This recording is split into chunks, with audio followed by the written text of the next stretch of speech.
Kamusta ma'am? Okay naman. Ano gagawin natin? Ikat. Ikakat mo siya and then kung pwedeng permanent na color. Okay ma'am. Anong color po? May picture ba kayo or may ano? Wala. Wala. Ah, Pero ang gusto ko lang yung light. Ayaw ko yung may red, may purple, may yellow or whatever. Light brown parang ganun. pero parang nagpapadark ka ma'am, ano? Hindi.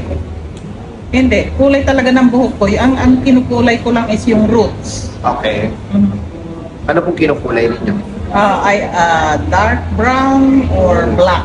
Dark brown. So ito po yun, no? Aha. Ito na yung bago. Yeah. Okay. Doon muna tayo ma'am sa haircut. Mga gaano po paiksi yung... Ito. Kasi, Yeah, may picture tayo. Oo, kasi uoperahan nga yung ulo ko by kasi may tumor na ako. Okay. Kailan po ang operation? Either, might be after ganyan. MRI ko kasi is July 17. Okay po. Sige. Either August or July. Komportable po kayo sa ganong...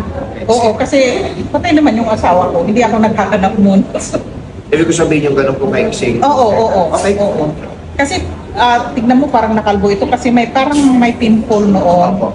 Takot ako dahil may lahi nga kaming cancer. Namatay ang tatay ko, cancer of the brain. So, ipinatanggal ko kaya parang nakalbo. Sige. Ang gawin ko ma'am, pawash ko muna, tapos check ko yung buhok po ninyo. And then, gugupitan ko muna po. Sure. Tapos after that, habang kinakat ko, check ko yung hair mo kung ano yung color na possible. Kasi I have to consider din yung kinukulay yung dark.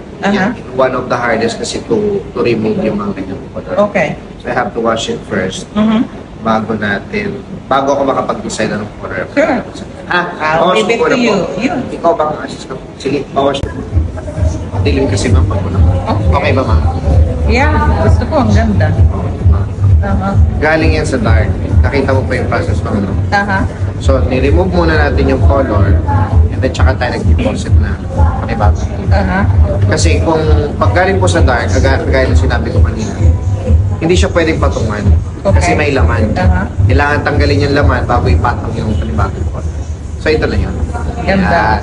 So, this is medium brown to light brown. Pag nag-fade po yan, medyo tumitingkat na siya. Okay. So, ngayon po, pag sa susunod, tumubuyo po yung puti. Ang ikukulay ng roots is medium brown to light brown. Okay. Hindi na dark brown Okay. or black. Kasi parang ganun po yung kinukulay niya, no? So, hindi na po ano. Medyo a little lighter na tayo. Okay? Ayan, so yung bangs na ginawa nyo, ginupit nyo, medyo hindi ko na kumbaga nilinis ko na lang. Maganda naman eh, mukha nga kayong 2 years old eh. Ay, naku naman. Bagets. Yeah, naging baget. So maganda yan, medyo inspirasyon mo. Yeah. Isang na natin. Tapos medyo soft layering lang yung ginawa. Okay, yes. Para manageable po, madali nyo na ma-manage. Thank you po. Thank you so much. Gusto bumati. Hello to all Illinoisans, sa mga kaibigan ko from punta kayo dito pag nagbakasyon kayo kay Sir Miguel. Saan yung mga kaibigan mo, ma'am? Nasaan? Illinois. Illinois. Shout out. Shout out daw mga Illinois. Thank you, ma'am. Thank you. Okay na, ingat. Thanks.